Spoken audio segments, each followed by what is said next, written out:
Okay, guys, we're moving on to chapter 8. It's called A New Way of Life. White Fang had a new challenge before him: other dogs. Wolves and dogs are cousins, but they were very different.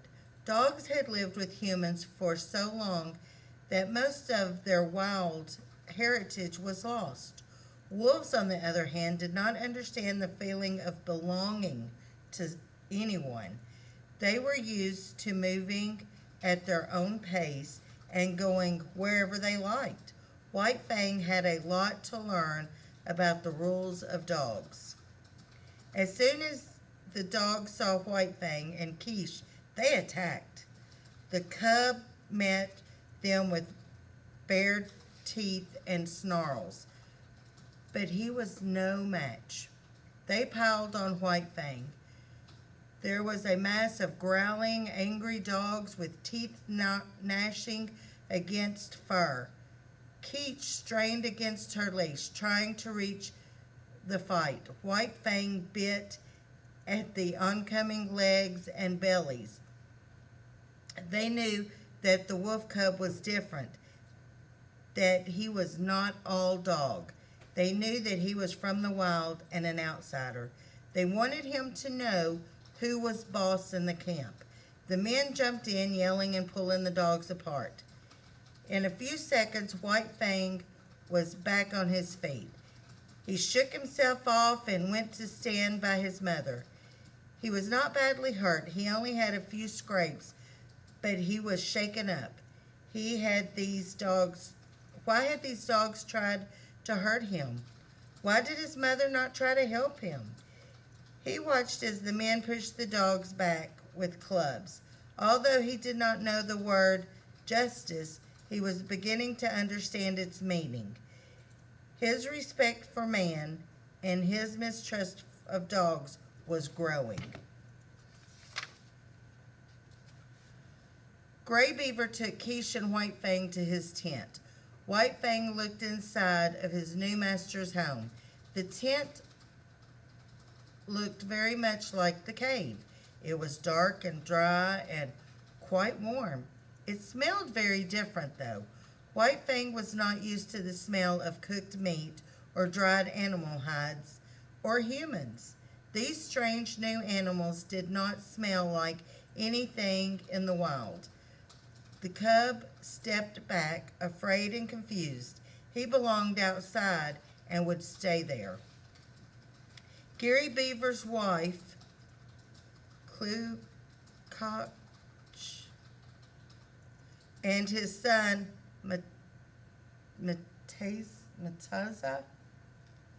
Mataza, were settling in.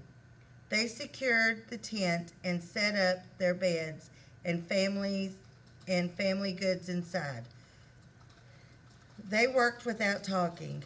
They had pulled down and put up the tent so many times that it was second nature to them. They moved with the seasons, following game and avoiding the worst of the weather. His wife gave a fish to each of the dogs while Gary Beavers built a fire. White Fang watched his new master with great interest. What was he doing? A strange light came from his hand.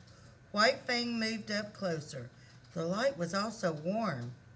It twisted and flickered around the stick and moss. White Fang knew nothing about fire. It drew him as the light in the mouth of the cave. It drew him as the light in the mouth of the cave had drawn him when he was a young puppy. He crawled the several steps toward the flame. He heard Gary Beaver's chuckle above him. White Fang stuck out his tongue to taste the strange light. The flames flickered against his tongue and nose. He stumbled backwards. He burst into yelps and cried as he rolled on the ground. Keach barked and pulled at her leash, angry that she could not come to his aid. Gary Beavers, however, laughed loudly and slapped his thigh. He told everyone in the camp the story of White Fang trying to lick the flames. Soon everyone was laughing at the gray cub. The more they yelped and cried, the more they laughed. White Fang was embarrassed. He did not like people laughing at him. He could have yelped. How could his yelp be so funny? White Fang learned to hate the sound of laughter. It was one more reason not to trust others. Quiche had lived with man before, so she tried to teach the puppy about these new creatures, just as she had led him through life in the wild. She would now lead him through life with man. He learned to read body language and listen to tones of voice. He could also sense a great deal through smell. A dog could sense if someone was scared or angry or threatened. It was a special gift that only dogs shared, and some wolves. Watching his mother also taught him to follow his master's command. The red dog, who was so brave and strong in the wild, was now content in the Indian camp. She wagged her tail whenever Gary Beavers came near. She barked happily when his wife brought her dinner. White Fang was confused by the change in his mother, but he did not question it. He went to sleep that night under a tree. He curled up near Keech, who was still tied up. The sound of the Indian camp slowly faded away. White Fang was full from dinner and warm from the fire. It had been a very tiring day.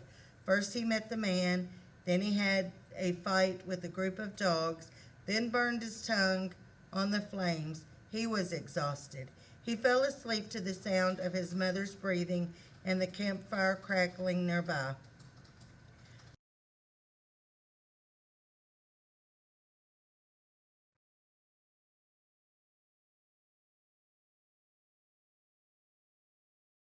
What will the new day bring?